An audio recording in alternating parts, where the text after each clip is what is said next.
Yeah, I mentioned it yesterday on the show. 2018, the Combine was in Indianapolis, of course, and Baker was training in L.A., and, McVay flies to the Combine on Southwest. So if you guys think stars are just like us, they fly. True? Yes, they fly on Southwest, and they're sitting next to each other. Baker Mayfield, a top NFL prospect, and Sean McVay, the hot coach of the year based on what they did the last season.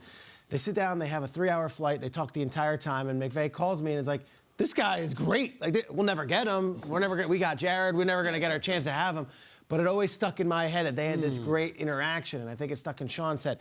This guy wants to win so badly, and there's an incentive to winning now, because if they lose, their pick is going anyway to Detroit from the go. So, there is no advantage. Maybe Houston says, hey, we don't need to win 3 games to end the season here. Some of these other teams, Chicago, maybe we don't need to win these games. Our draft spot's pretty good.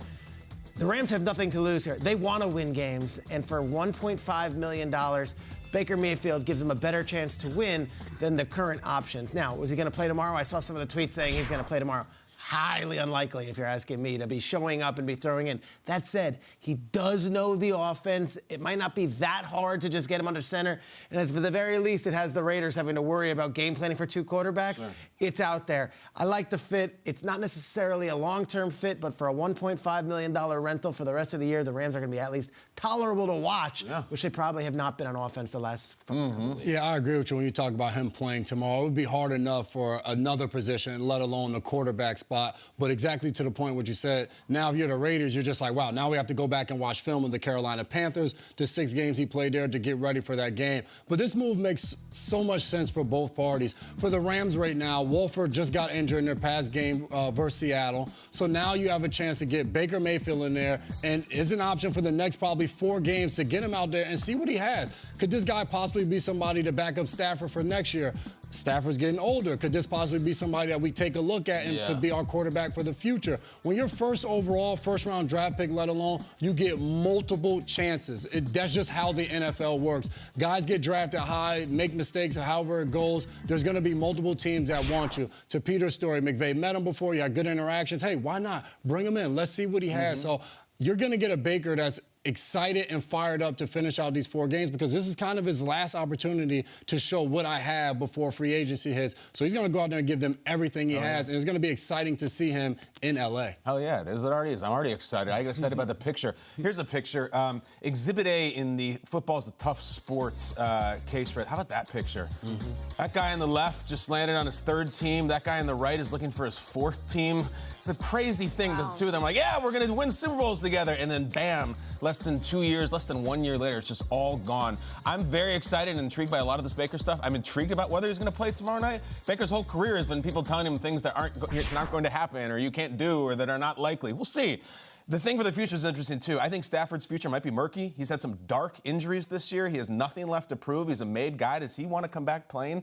And if he doesn't, could Baker be the guy next year who's throwing to Cooper Kupp, who is coaching under McVay? Is McVay back next year? I don't know what his future is, all kinds of stuff. But more importantly, Baker is the fastest #1 overall pick quarterback to get to his 3rd team ever. Really? Faster than Sam Bradford, faster than another Oklahoma Heisman Trophy winning guy. So I asked, has the #1 overall pick quarterback ever found success with his 3rd team? It's a little bit deep, his 3rd team. The answer is yes. Peter, you know who it is? Plunkett?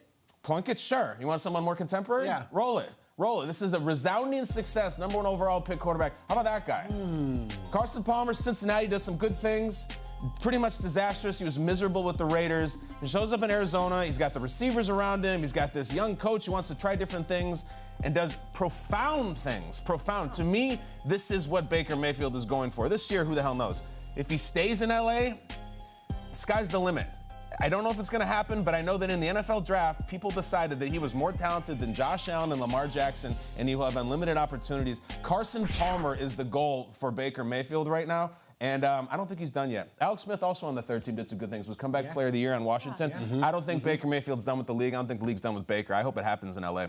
I really like that. It's pretty cool. We talked yesterday about other teams that could have gotten in the pot for Baker Mayfield, and I think it was cute and convenient that they got to block the San Francisco 49ers. Now, there was no paperwork allegedly ever submitted that the 49ers were going to go after Baker Mayfield, but they were in the high 20s on the waiver wire. So I think at some point you're just realizing, like, it doesn't matter what this piece of paper does, what it means. If we wanted him, we're never going to get him.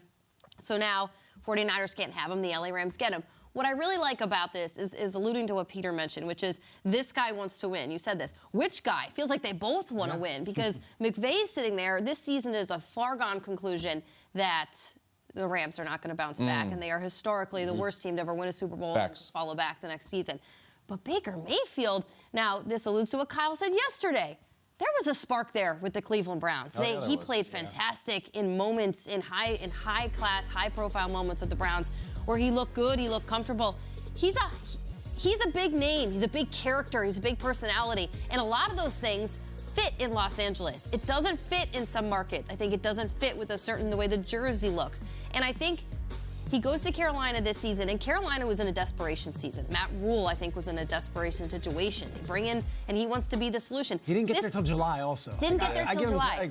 Right. He tried his best, but that was a desperation.